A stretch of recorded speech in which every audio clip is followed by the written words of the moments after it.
नमस्कार दोस्तों, web Animax channel में आपका स्वागत है। दोस्तों, आज मैं आपको लिए लेकर आया हूं ब्लॉगिंग सीरीज में एक नया वीडियो। दोस्तों, 2021 में जैसा कि आप लोग जानते हैं या आप ब्लॉगिंग स्टार्ट कर रहे हैं या आप बिगिनर हैं, तो आपको पता ही होगा कि वेबसाइट की स्पीड और ब्लॉग की स्पीड एक बहुत बड़ा रैंकिंग फैक्टर है गूगल के लिए।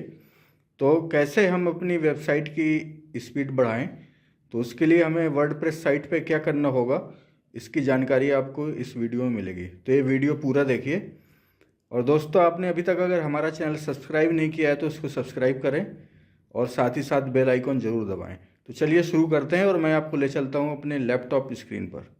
दोस्तों, मेरी एक वेबसाइट है imagequotes.org और इस वेबसाइट को मैंने वर्डप्रेस से बनाया है।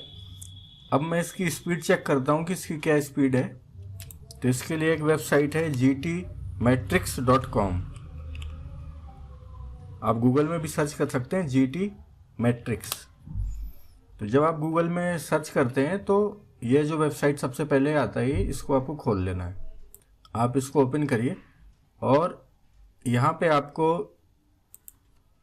अपनी वेबसाइट का URL जो है पेस्ट कर देना है। तो मेरी ये वेबसाइट है, इसका मैंने URL उठा के यहाँ पे पेस्ट कर दिया। दोस्तों, मैं वर्डप्रेस ब्लॉग के बारे में आपको बता रहा हूँ। यह साइट वर्डप्रेस पे चल रही है, CMS इसका वर्डप्रेस है और ये bluehost.com पे होस्टेड है। तो ये इसको फेच करने में ये थोड़ा टाइम लेता है। और देखिए, टेस्ट सर्वर लोकेशन इसकी कनाडा है, तो वहाँ से ये इस वेबसाइट के डेटा इन्फॉर्मेशन को फेच करेगा। अब देखिए, ये बता रहा है कि मेरी वेबसाइट की परफॉर्मेंस जो है ये 90% है और ये इसका स्टेटस है। अब देखिए दोस्तों, क्या हो रहा है यहाँ पे। स्पीड विजुअलाइजेशन पे जब जाते हैं तो यहाँ पे देखिए, ये दिखा रहा है फर्स्ट कंटेंटफुल पेंट 1.3 सेकेंड और ये देखिए उसके पहले पूरा ब्लैंक है। इसका मतलब ये होता है कि 1.3 सेकेंड तक यूजर को कुछ नहीं दिखता है जब वो साइट खोलता है।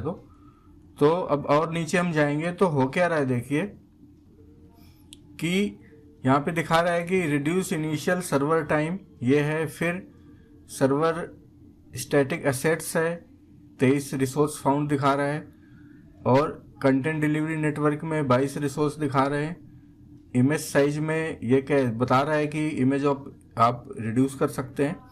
तो यहाँ पे हम जब देखिए आते हैं तो देखिए ये 284 KB जो हमारा पेज साइज है होम पेज का, ये 761 KB का जा रहा है और टोटल पेज रिक्वेस्ट में जो सर्वर से चीज़ें लोड होने में जो रिक्वेस्ट जा रहा है सर्वर पे, वो 42 रिक्वेस्ट है। तो अब क्या है कि हम इसको थोड़ा सा ऑप्टिमाइज और करते हैं। तो आपको मैं दिखा देता हूँ कि यहाँ पे मैंने कौन कौन सी प्लगइन डाली हुई हैं, ताकि आपको ये समझने में आसानी हो कि मिनिमम किन प्लगइन्स की जरूरत पड़नी है। आपको मैं प्लगइन्स दिखा देता हूँ। ये देखिए, मैंने ये कुछ प्लगइन्स डाली हुई हैं, जैसे इजी टेबल ऑफ कंटेंट। ये क्या करता है, जो table of content WordPress post में अपने आप बन जाती है हेडिंग्स के थ्रू। दूसरा है इंसर्ट हेडर एंड फूटर। इसका क्या काम है, कई बार देखा होगा आपने कि गूगल एनालिटिक्स का जो कोड होता है या और कोई कोड है, वो हमें हेडर या फूटर में इंसर्ट करने पड़ते हैं। तो उसके लिए क्या है, बार बार आप कोड इंसर्ट करेंगे जाके अपने वर्डप्रेस ब्लॉग में, तो क्या होगा कि अननेसेसरी जाके आपको कोडिंग मेन कोड जो है वहाँ पे पेस्ट करना पड़ेगा। तो इसके लिए ये प्लगइन आती है जिसमें आप वहाँ पे आप कोड पेस्ट कर सकते हो। अगर आप किसी इन हर एक प्लगइन का स्पेसिफिक वीडियो चाहते हैं तो आप कमेंट करके बताइएगा, तो मैं उसका डिटेल वीडियो बना दूंगा कि कैसे इसको यूज करना है। SEO के लिए मैंने यूज कर रहा हूँ rank math SEO plugin. 2 plugins हैं आपकी, जो SEO योस्ट है वो प्लगइन भी अच्छी है और रैंक मैथ भी अच्छी है। कुछ साइट पे मैं योस्ट प्लगइन यूज कर रहा हूँ और इस साइट पे मैंने रैंक मैथ का ट्राई करने का सोचा है कि देखिए कैसे काम करती है। तो दोस्तों, आपको रैंक मैथ पूरा डिटेल वीडियो चाहिए तो भी आप बता सकते हो, तो कमेंट में आप लिखिए ताकि मैं डिटेल में आपको रैंक मैथ का भी वीडियो बना के दे दूंगा। ये एक प्लगइन है, देखिए WP optimise clean compress cache. दोस्तों, इस प्लगइन का फायदा क्या है कि इस प्लगइन में जो डेटाबेस है, डेटाबेस में क्या होता है, बहुत सारी जब पोस्ट हम ऐड करते हैं, कमेंट आते हैं, बहुत सारी चीज़ें होती हैं, तो उसमें क्या होता है कि बहुत सारी टेबल जनरेट होती हैं। तो उससे क्या होता है, डेटाबेस में जब टेबल बहुत सारी बनती रहती है, डेटा जाता रहता है, तो एक बहुत ही कॉम्प्लिकेटेड हो जाता है उससे सर्वर को डेटा निकालना। तो ये एक WP ऑप्टिमाइज प्लगइन है जिसमें क्या करते हैं कि सिर्फ एक सिंगल बटन पे क्लिक करके ही आप यहाँ पे क्लिक करके डेटाबेस पे जब क्लिक करेंगे तो आपके डेटाबेस को अपने आप ही ऑप्टिमाइज कर देगा। इससे भी स्पीड फास्ट होती है। तो ये रोज चलाने की जरूरत नहीं, हफ्ते में आप या 15 दिन में आप इसको चला सकते हैं। तो मैंने इसको देखिए चलाया हुआ है, इसलिए पूरा क्लीन दिख रहा है, नो फाउंड दिख रहा है। लेकिन ये क्या होता है, यहाँ पे हर जगह पे वैल्यूज होती हैं कि 20 पोस्ट डिवीजन फाउंड, है ना, ड्राफ्ट है पोस्ट का तो वो वहाँ पे जाएगा, है ना, कमेंट पड़े हुए हैं तो कमेंट बहुत सारे आ जाएंगे। यहाँ पे इस प्लगइन का फायदा क्या है कि जो कमेंट्स हैं, स्पैम कमेंट्स हैं, आप कमेंट को स्पैम करते जाइए और अगर आप जिन कमेंट को अप्रूव नहीं करते हैं उन कमेंट्स को अपने आप ये यहाँ से सिंगल बटन से डिलीट कर देगा। तो ये प्लगइन एक अच्छे सक्सेसफुल ब्लॉगर हैं जिन्होंने बताई थी, तो इसलिए मैंने इसको इंस्टॉल कर रखा है। अब देखिए क्या है कि हम जो अब यहाँ पे देखिए जब हम इसको देखते हैं तो यहाँ पे ये दिखा रहा है कि जो इमेज का साइज है वो हैवी जा रहा है। तो हम क्या करेंगे, अब हमें क्या करना है, इमेज का जो साइज है हम कम करेंगे। तो इसी प्लगइन से इमेज को भी हम ऑप्टिमाइज कर लेते हैं।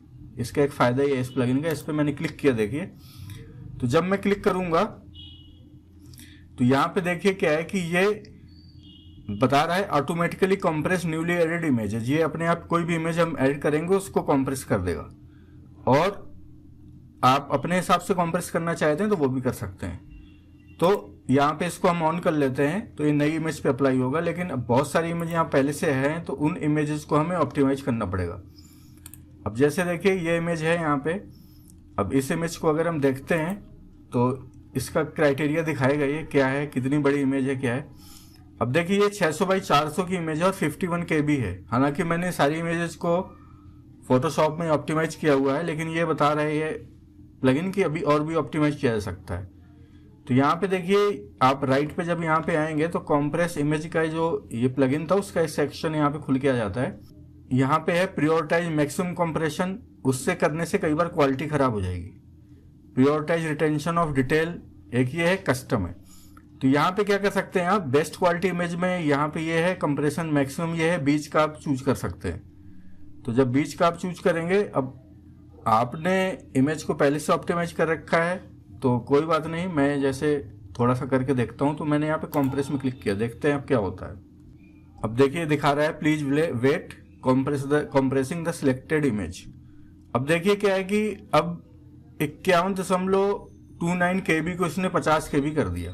1 KB का फर्क पड़ा एक इमेज पे। तो ये भी अपने आप में एक बहुत इंपॉर्टेंट चीज है। देखिए अगर 1 KB का एक इमेज में फर्क पड़ेगा, आपकी 100 इमेजेस हैं तो 100-200 KB का फर्क आपका अपने आप ऐसे ही कम हो जाएगा।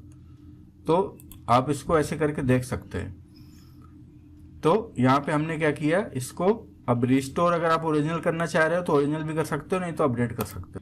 अब देखिए क्या हुआ कि ये हो क्या रहा है, होम पेज पे ये एक इमेज आ रही है, इस तरह की इमेजेस आ रही हैं होम पेज पे। तो होम पेज पे 1 2 3 4 5 6 इमेजेस ये होम पेज पे दिखा रहा है। तो इसकी वजह से भी कई बार जो वेबसाइट है उसका लोड टाइम या वेबसाइट का लोड होने में टाइम ज़्यादा लेता है। तो आप ये चीज़ देख सकते हैं। मान लीजिए मैं इस पोस्ट को खोल के देखता हूँ, यहाँ पे देखिए इमेज आ रही है और नीचे पूरा डिटेल है ना।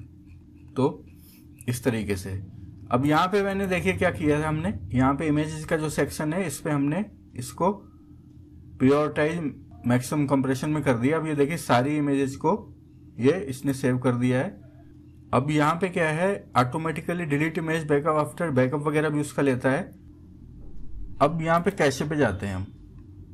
अब कैशे पे देखिए क्या है, यहाँ पे ये पूरा कैशे का ऑप्शन है।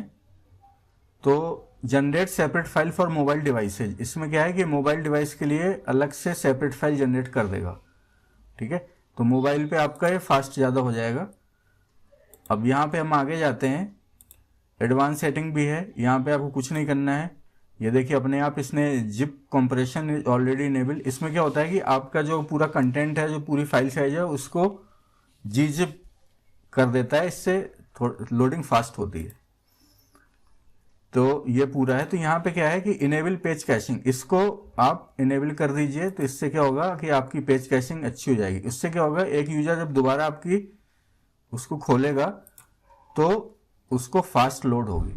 अब हम मिनीफाई में देखते हैं। मिनीफाई में क्या होता है कि बहुत सारी जो if this turn out the default setting are JavaScript and CSS on the website will be concatenated and minified HTML will be minified, you adjust setting table able control the meet the requirement।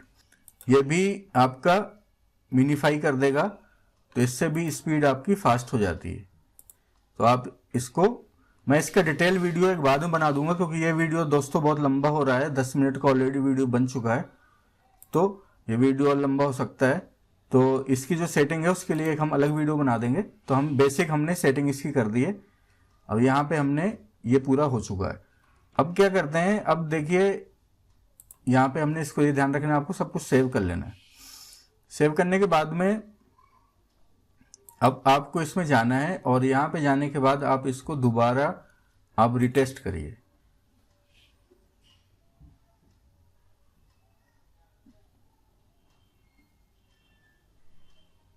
थोड़ा सा time लेता है testing में।